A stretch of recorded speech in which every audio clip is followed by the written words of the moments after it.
जैसे ही कामदेव का बाण भगवान शिव को लगा, शिव की समाधि भंग हुई।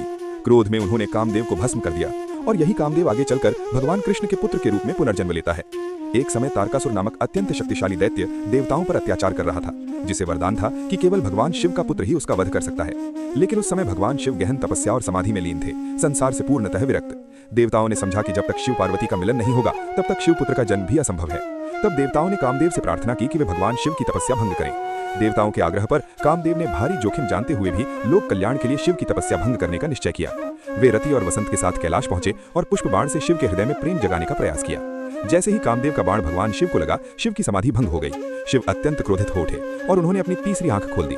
उस आंख से निकली अग्नि की ज्वाला में कामदेव उसी क्षण भस्म हो गए। इस घटना को काम दहन कहा जाता है। अपने पति के भस्म होने से रति अत्यंत दुखी हो गई। उन्होंने भगवान शिव से करुणा भरी प्रार्थना की। रति की सच्ची भक्ति से प्रसन्न होकर शिव ने वरदान दिया कि कामदेव शरीरहीन रूप में जीवित रहेंगे। इसी कारण उन्हें अनंग कहा गया, अर्थात बिना शरीर वाला। इसके बाद शिव और पार्वती के मिलन से पुत्र कार्तिकेय का जन्म हुआ, जिन्होंने आगे चलकर तारकासुर का वध किया। उसी समय भागवत पुराण जैसे ग्रंथों में कहा जाता है कि पार्वती ने यह भी बताया कि कामदेव अगले जन्म में भगवान कृष्ण और रुक्मिणी के पुत्र प्रद्युम्न के रूप में जन्म लेंगे और रति को फिर से उनके साथ मिलन होगा।